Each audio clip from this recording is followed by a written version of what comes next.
I have a lot of things that I've forgotten that I can't remember. For instance, I can go back to my childhood and stuff, and I still remember that. But yet, I can go into the '70s, and there are a lot of things I can't remember. Believe it or not, for the last 12 years, I've studied these photos of the victims. When you look over at the photos, I have no recollection of any of them. Never met them. Never met them.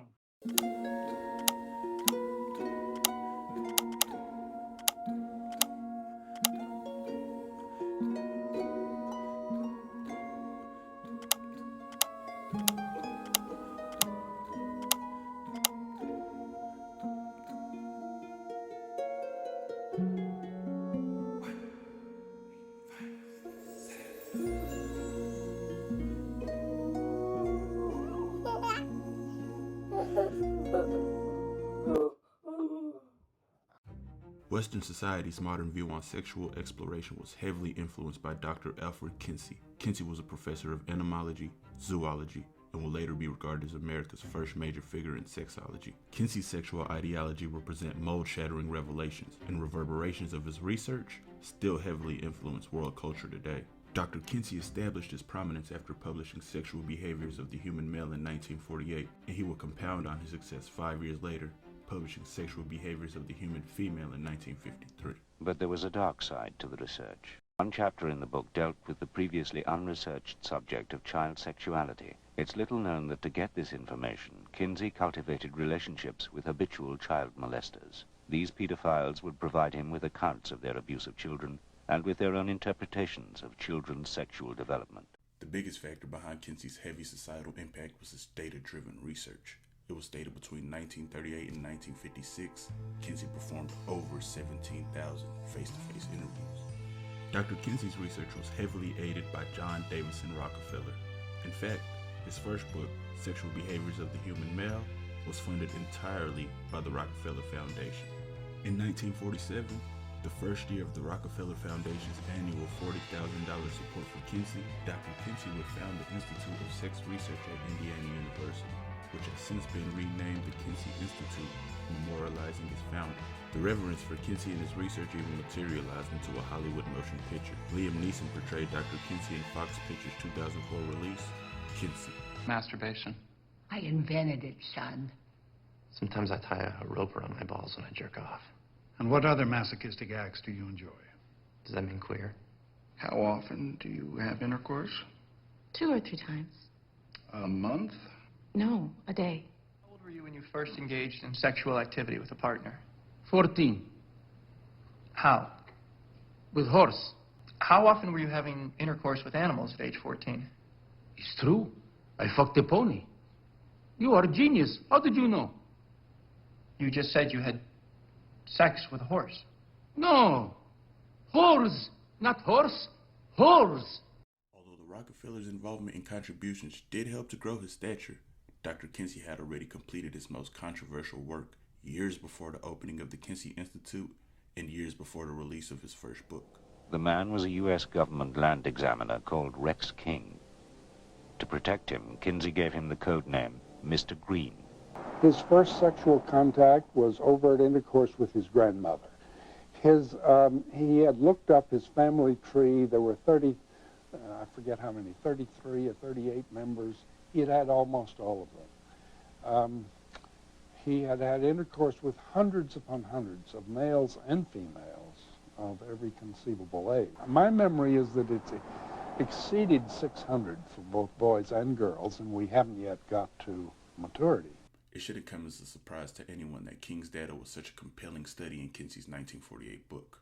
However, instead of adding King's data into a separate data sheet, Kinsey would publish King's data and not mention that it belonged exclusively to Rex King, giving some type of impression that this sort of pedophilic behavior was a much more common occurrence. He contributed a fair amount to our knowledge of, and when I say our knowledge, I mean medicine's knowledge of sexuality in children. Although Kinsey's studies would receive contemporary criticism, Alfred's greatest detractors would emerge after his 1984 death. In 1997, James Howard Jones published a book entitled Alfred C. Kinsey, A Public-Private Life. Jones would unearth a number of scathing revelations regarding Dr. Kinsey's personal life and sexual deviance. Howard's book claimed that Dr. Kinsey had affairs with men, encouraged open marriage with the staffers, and stimulated himself sexually with objects such as urethral insertion and ropes. The book contained a plethora of disturbing allegations, but one quote describing Kinsey really captivated my interest. Jones states, "It shouldn't surprise us that pleas for sexual tolerance will come from someone who couldn't be himself in public." Kinsey, on one occasion, circumcised himself with a pocket knife without anesthesia or anything else. That, to me, is an act of a desperate man. It's an act of a person whose private boundaries are starting to erode. Another critic of Kinsey was Dr. Judith Reisman. Referred to as the founder of the anti-Kinsey movement, Reisman was overtly against Dr. Kinsey. Including things that actually brought about orchitis, which was damage, massive damage to his lower nether regions, because he was so abusive to himself. So this was not a normal guy. And he, yes, was a man who was involved in the sexual torture of hundreds of children. In Judith's book, Kinsey, Crimes and Consequences, she claims in 1949, Dr. Kinsey energetically advocated against judicial move. Kinsey argued his data proved sexual psychopath laws were invalid, since all sexual conduct was mammalian and thus largely non-criminal. The adult contacts are a source of pleasure to some children, and sometimes may arouse the child erotically and bring it to orgasm.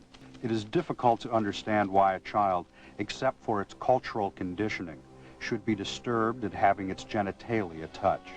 In his book, and based primarily on Green's information, Kinsey claimed that children could, with the assistance of an experienced adult, enjoy sexual activity from the moment they were born. Disappointed! I already know. That shit's crazy. But, in the spirit of fairness, let's hear Rex King describe the action of these children. Violent convulsion, often involving the sudden heaving and jerking of the whole body, groaning, sobbing, or more violent cries, sometimes with an abundance of tears, especially among younger children. I discovered that there was practically nothing known about human sexual behavior in comparison with what we knew about the sexual behavior of other animals. By the time Sexual Behaviors of the Human Female was released in 1953, Kinsey had already heavily impacted a virgin college kid. Ironically, that kid would become the pivotal pioneer of sex and later be ordained as America's first sex mogul. He says, "I will be," and I'm quoting him, "Kinsey's pamphleteer. I will be Kinsey's pamphleteer." Really? And he created a magazine called Playboy, which then he said would reflect what Kinsey had found about human sexuality. Oh. Good boy. What was that like? It hits that spot. Hill would draw his inspiration from Kinsey and spent his life destigmatizing what most considered sexual misconduct. Hefner was only in his early 20s when he discovered Kinsey's work, and after reading Sexual Behaviors of the Human Male, Hefner would begin building an empire that would undoubtedly make his mentor proud. Playboy has always carried an ultra-sexual lore behind his brand, but the sexual content of the early 1950s wouldn't be considered erotic using today's standards. Despite that fact, the magazine was more than a sufficient sexual draw for adult males. The young cadets learned a lot from Playboy magazine and what they called barracks talk. In fact, our biggest advice in our lives came from Playboy magazine. That's how we learned about women. So that was all of my adolescence. Although Playboy became famous due to explicit photography, Hugh wasn't only pushing the boundaries of sexual imagery. Hefner was also a pioneer in social commentary. Playboy published well-respected authors inside the magazine, one example being Charles Beaumont's short story, The Crooked Man, inside their August 1955 edition. Beaumont's story was a fictional tale about straight men being persecuted in a world where homosexuality was a societal norm. Hefner will receive cultural backlash for printing the story, but in response to the social uproar, he stated, if it was wrong to persecute heterosexuals in a homosexual society, then the reverse was wrong too. In 1965, Dr. Martin Luther King granted his longest magazine interview with Alex Haley, who worked for Playboy at the time. Haley also conducted interviews with Miles Davis and Muhammad Ali behind Playboy's budget. Amongst other things, Hugh Hefner was mainly the man who spearheaded a new level of sexual fascination into the 50s and 60s. But on June 4, 1963, Hefner would be arrested for publishing and distributing obscene literature.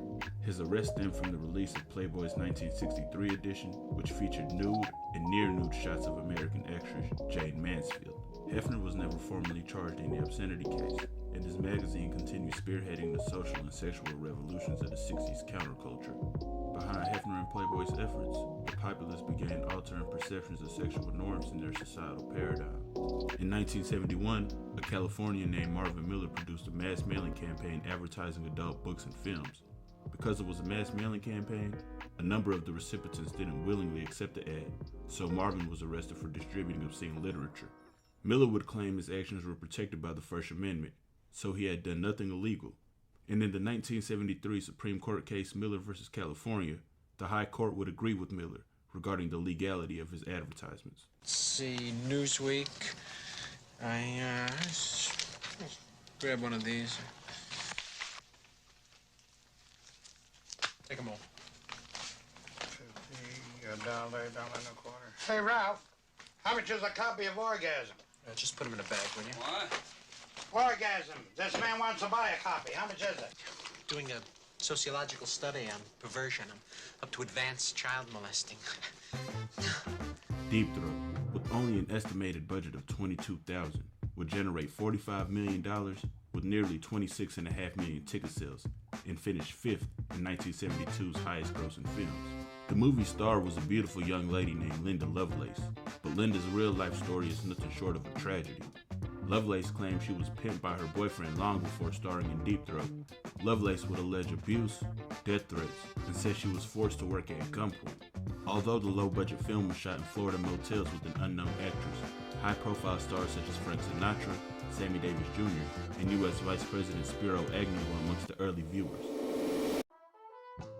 Last Tango in Paris, a film starring Marlon Brando and French actress Maria Schneider, finished number 9 in 1972's top-grossing movies. Although the film generated $36 million with over 21 million tickets sold, it also hosted a controversial scene in which Brando's character rapes and sodomizes Schneider's character. Every rape scene is going to be disturbing to digest, but Brando had a sadistic idea to portray more realism during the shoot. Bernardo Bertolucci, the director of Last Tango in Paris, claimed Brando planned to film the rape scene without telling Schneider in full details. In a 2007 interview with the Daily Mail, Schneider states, "Even though what Marlon was doing wasn't real, I was crying real tears. I felt humiliated, and to be honest, I felt raped by both Brando and Bertolucci." Although society's changing sexual urges were being met with films such as Deep Throat, those urges regarding sexual exploration by predominantly men were being satisfied at the expense of women's rights and safety.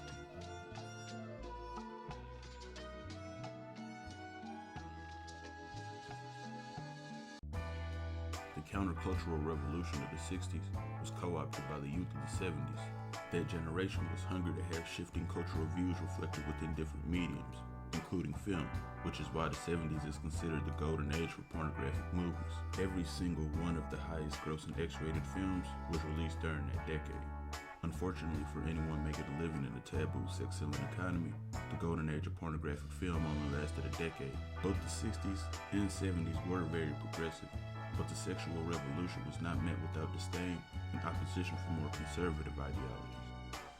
Another important problem common to these publications is the dwelling upon teenage participation in wild, flagrant abuses of the God-given gift of sex. And on January 20, 1981, the revolution was dealt its most vital blow. 8 conservative years of the crack rock peddler. Excluding the civil rights issues, the United States in the 60s was the decade of love, and the 70s sexual revolution would further expand the love movement. So on the surface, it seemed like Reagan wasn't getting no ass and just player hating with his conservative movement into the 80s. But it's interesting. The 60s and 70s were about love and harmony, yet the 60s into the 70s and 80s simultaneously ushered in a new phenomenon of ultra-violence, a level of violence which hadn't even been scientifically recognized. It was during a 1974 lecture at the Police Staff Academy in the United Kingdom. Robert Ressler was attributed with creating the concept of a serial killer. Let me just say this. I didn't make this video with any intention of correlating pornography with any violence. But as I was researching through some things, there were parallels between thought processes which Kinsey and some of these killers shared, which had startling relations. The most common thread between these men were shared themes of desensitization and lack of stimulation, while also chasing an ever-moving sexual climax. Kinsey understood an influx of visual stimulation would heighten a person's tolerance regarding explicit material. When Kinsey first hired me to do pictures, he said, I want to warn you of something. As soon as we get you to photographing sex every day and paying attention to sex, right, left, and center, pretty soon nothing will turn you on. Nothing in the area, nothing visual will turn you on. Because you'll lose all those sensitivities. An insatiable tolerance for violence or sexual release was also a recurring theme for a number of these killers. One of these sexually deviant serial killers was Ted Bundy, a psychopath who kidnapped, raped, and murdered at least 30 women. Once you become addicted to it, and I look at this as a kind of addiction, like other kinds of addiction, I would keep looking for more potent, more explicit, more graphic kinds of material. Like an addiction, you keep craving something which is harder, something which gives you a greater sense of excitement, until you reach the point where the pornography only goes so far. You reach that jumping off point where you begin to wonder if maybe actually doing it will give you that which is beyond just reading about it or looking at it. As I previously mentioned, Kinsey was also fascinated in painful sexual probings. Although Dr. Kinsey was a world-renowned expert of his field, I don't believe his behavior was conjured to further scientific theories regarding sex. Alfred Kinsey was simply a nymphomaniac, whose adult life revolved around furthering his own and the world's sexual appetite. Edmund Kemper III, also known as the co-ed killer, was a serial killer, rapist, cannibal, and necrophile in the early 1970s. At only 15 years old, Kemper was arrested for the murder of his grandparents, but due to a brief diagnosis of paranoid schizophrenia, Kemper was sent to a hospital opposed to juvenile. Edmund was only a minor when he murdered his grandparents, and he was able to convince his state-appointed psychiatrist he was rehabilitated. On December 18, 1969, which was Edmund's 21st birthday, Kemper would be released from El Dorado State Hospital in Central California. Interestingly, the psychiatrists who worked at the hospital with Kemper didn't reach the state's conclusion regarding Edmund's lucidness. The hospital reports state Kemper had, quote, no flights of ideas, no interference with thought, no expressions of delusions or hallucinations, and no evidence of bizarre thinking. It would take nearly 3 years after his release from the hospital, but from September 1972 until April of 1973, Kemper murdered 6 college students, along with his mother and her best friend. And this craving, this awful, raging, eating feeling inside, I could feel it consuming my insides. This fantastic passion. It was overwhelming me. It was like drugs. It was like alcohol. A little isn't enough. At first it is. And as you adjust to that psychologically and physically, you take more and more and more. Kinsey had a number of radical ideologies, but in my estimation, his most dangerous rhetoric pertained to abuse intermingling with sexual contact. We already heard about Kinsey's questionable techniques from data collection for sexual behaviors of the human male. Unsurprisingly, Dr. Kinsey reverted back to his scrupulous data mining of pedophiles when writing sexual behaviors of the human female. One suspected contributor towards Kinsey's second book was a man who Kinsey knew was raping his daughter. In my opinion, Dr. Kinsey sought out particular case studies to facilitate conforming a society which he could not fit into. I assume that's the basis behind Dr. Kinsey's continued efforts toward propagating reckless rhetoric of child sexuality. The adult contacts are a source of pleasure to some children, and sometimes may arouse the child erotically and bring it to orgasm. It is difficult to understand why a child, except for its cultural conditioning, should be disturbed at having its genitalia touched. The last serial killer I want to mention is Jeffrey Dahmer, also known as the Milwaukee Cannibal. Dahmer was 31 when he was arrested on July 22, 1991. He'd be convicted for murder and dismemberment of 17 men and boys between 1978 to 1991. 3 years after his arrest, in February of 1994, an NBC reporter interviewed Jeffrey Dahmer in prison. The interviewer at the time, Stone Phillips, asked Dahmer a question about his crossover into the world of obsession and dark fantasy. I think it was around age 14 or 15, started having obsessive thoughts of violence intermingled with sex.